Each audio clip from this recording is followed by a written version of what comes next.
जैसे कि आपने वैक्यूम किया हुआ है, वैक्यूम करने के बाद सबसे पहले इसके अंदर आपको कंप्रेशर एयर डालना है। कंप्रेशर एयर गैस डालने से पहले, बाद में नहीं, पहले एयर डालना होगा।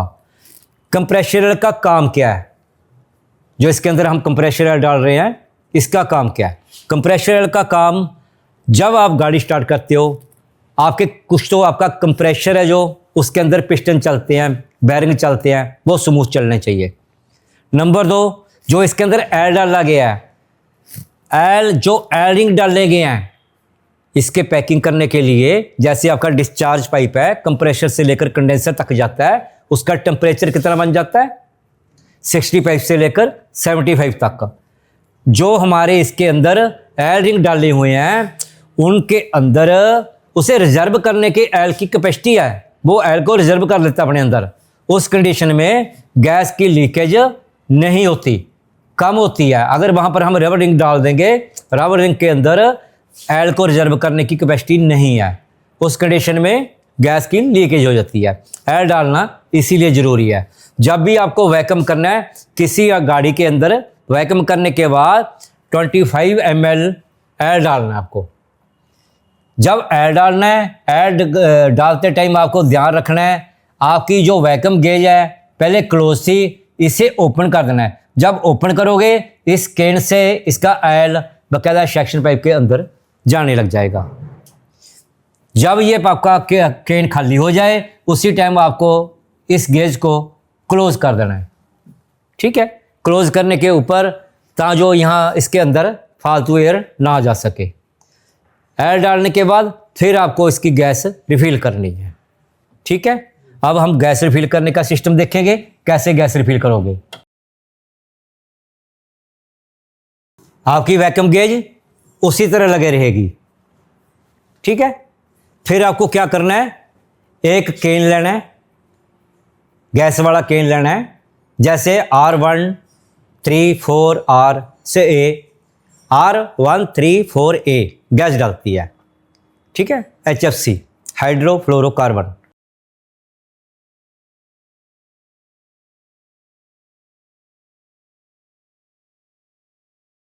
इसके केन के ऊपर कनिस्टर एडजस्टेबल ओपनर, वो लगा लेना आपको।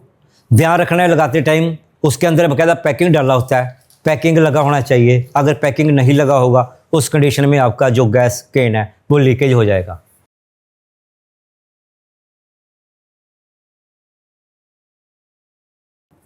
इसे लगाने के बाद आपको जो चार्जिंग लाइन आपके मैनिफोल्ड गेज की, इसे केन के ऊपर सेटिंग कर लेनी है। केन के ऊपर टाइट करने के बाद फिर आपने क्या करना है, जो आपका ये एडजस्टेबल है, इसे टाइट करना है। इसके अंदर छोटा पिन है बाकायदा, जब टाइट करोगे जो आपकी केन है उसके अंदर बाकायदा अंदर उसके छेद हो जाएगा। छेद होने के बाद फिर आपको क्या करना है, सबसे पहले गाड़ी को स्टार्ट करोगे। गाड़ी स्टार्ट करोगे, गाड़ी स्टार्ट करने के बाद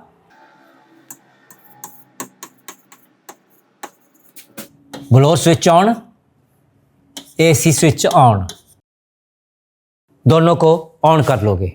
ऑन करने के बाद फिर आप गाड़ी के बाहर आके जो आपकी वैक्यूम गेज की बटन है, इसे ओपन कर दोगे धीरे से।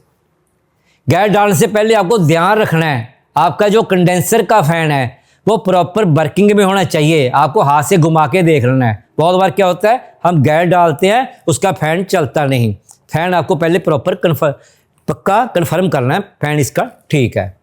ठीक है, उसके बाद जब आप इस वैक्यूम गेज को खोलोगे, ओपन करने के बाद यहाँ से गैस, आप इस केन को भी ओपन कर लेना है, जो आपने टाइट किया था, पहले इसे ओपन कर लेना है, फिर आपको इसे वैक्यूम गेज का बटन खोलना है। जब इसे खोलोगे तो गैस यहाँ से रिलीज होने लग जाएगी, जो कि आपके सेक्शन पाइप के अंदर जाने लग जाएगी। जब गैस जाने लगेगी, आपकी जो वैक्यूम गेज की नीडल है ये भी अप जाने लग जाएगी। ठीक है, तकरीबन 2 या 3-4 सेकंड के बाद ऑटोमेटिक इसका कंप्रेशर ऑन हो जाएगा। AC का कंप्रेशर भी ऑन हो जाएगा और जो कंडेंसर का फैन लगा वो भी ऑन हो जाएगा। ठीक है सर, इसके ऑन होने के बाद आपको इसके अंदर से बिल्कुल धीरे धीरे गैस छोड़नी है, धीरे धीरे गैस छोड़नी है।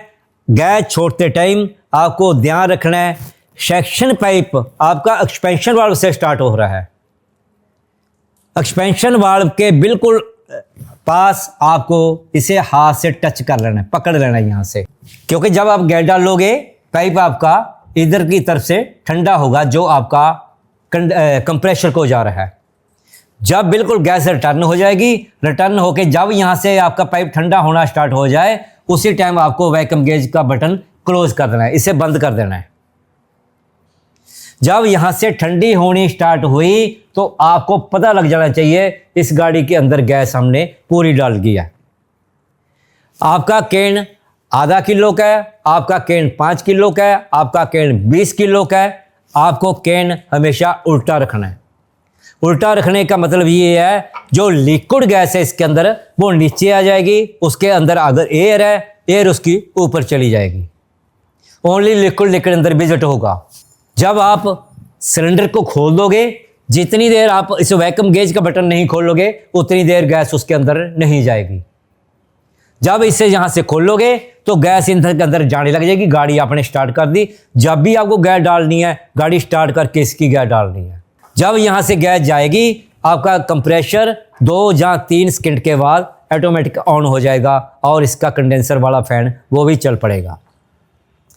जब चल पड़ा उसके बाद यहाँ से पाइप को पकड़ के रखना है। जब सेक्शन पाइप के आपके एक्सपेंशन वाल्व के पास सेक्शन पाइप के ऊपर रिटर्न आई, उसे हाथ पर ठंडी हुई, उसी टाइम आपको इसे क्लोज कर देना है। क्लोज कर दिया और उसके बाद इसकी जो नीडल है वो बिल्कुल पीछे वापस आ जाएगी।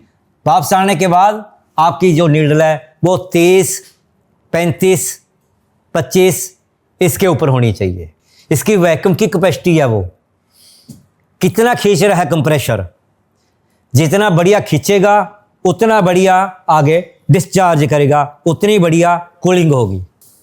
फिर आपको क्या करना है, जब गाड़ी की गैस डाल ली, गैस डालने के बाद आपने देखा उसकी जो नीडल है वो 35 या 30 के ऊपर फिर रही है, आप थोड़ा एक्सीलेटर दोगे उसकी नीडल 25, 20 के ऊपर फिर रही है। इसका मतलब है गाड़ी की कूलिंग ठीक है। आपको गाड़ी के अंदर बैठ के कूलिंग चेक करने की ज़रूरत नहीं।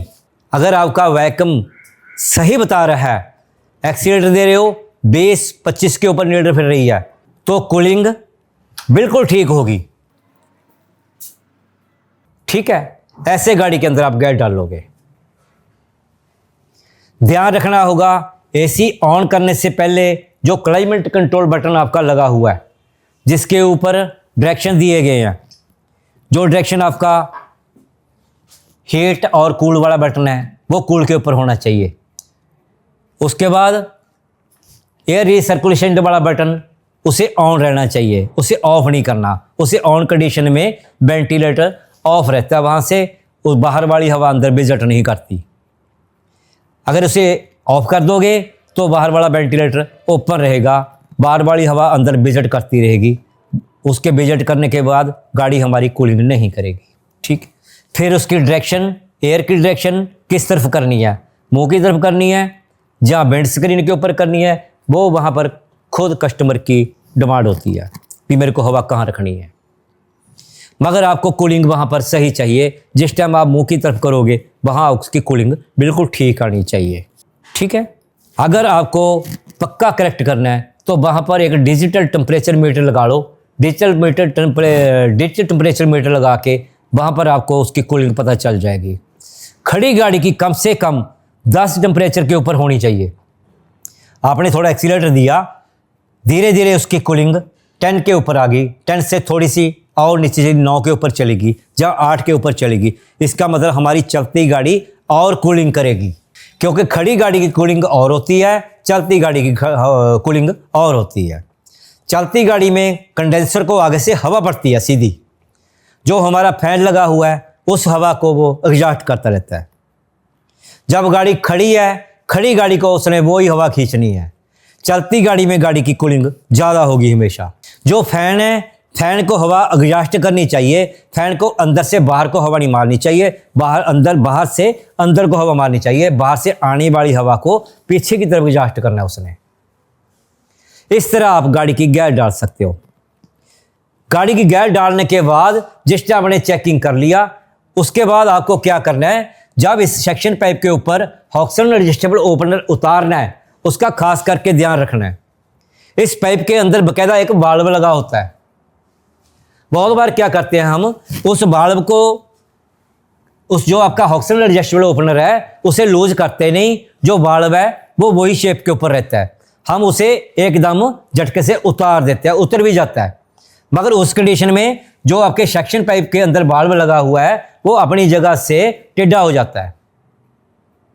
उसके ऊपर भी रबर रिंग होता है बाकायदा, उसकी लीकेज स्टार्ट हो जाती है। आपको जब भी इसे खोलना है पहले इसे लूज करोगे, लूज करने के बाद फिर उसे खोल लोगे। ठीक है, आप अपनी कॉपी के ऊपर नोट करो, जैसे जैसे हमने आपको काम बताया उसे कॉपी के ऊपर आपके नोट होना चाहिए। गैस पर डालने का ये मेथड है। उसके बाद हम आपको गैस रिकवर करने का सिस्टम भी बताएंगे, गैस को आप कैसे रिकवर कर सकते हो। ओके।